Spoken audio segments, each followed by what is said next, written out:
In today's video, I'm going to teach you how to easily overline text using Microsoft Word, a feature that can be incredibly useful when you're working on mathematical equations or scientific documents.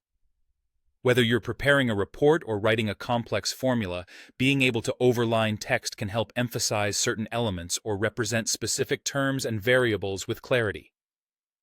Join me as I walk you through this process step by step, ensuring that by the end of this video, you'll feel confident tackling this task on your own. To get started, the first thing you need to do is open your Microsoft Word document where you wish to add the overline text. Once your document is open and you're ready to begin, head up to the top of your screen where the menu options are located. Look for the Insert tab in this menu and click on it. This tab contains various options for adding content to your document, such as images, charts, and of course, symbols. After clicking Insert, you'll see a new menu of options unfold. Move your cursor over to the Symbols section. This is usually found towards the far right of the toolbar. Within the Symbols category, you should see an option labeled Equation. Go ahead and click on Equation, and you will notice an equation box appear in your document.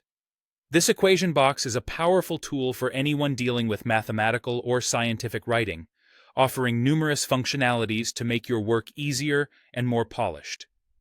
Now, with the equation box active, you will need to type the following: a backslash, followed by the word overline. That's spelled O-V-E-R-L-I-N-E. This command tells Microsoft Word that you wish to create an overline text right inside the equation box. Once you've typed overline, simply press the spacebar once. You'll see a subtle change. The word overline will transform into a placeholder, indicating that Word is ready for the content you want to be overlined.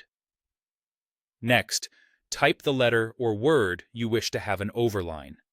For instance, if you want to overline the letter A, or a whole word, just go ahead and type it right there in the equation box. You'll notice that as soon as you type it, the letter or word will have an overline above it, signifying your success in utilizing this function. Finally, to exit the equation box and continue working on your document or add more overlined text as needed, simply press the right arrow key on your keyboard. This action will move your cursor to the end of the equation box, allowing you to continue editing or typing without disrupting your newly added overlined text. And that's it. You've successfully learned how to overline text in Microsoft Word. This simple yet effective technique can truly enhance the presentation of mathematical and scientific content. Thank you for watching, and I hope you found this tutorial helpful.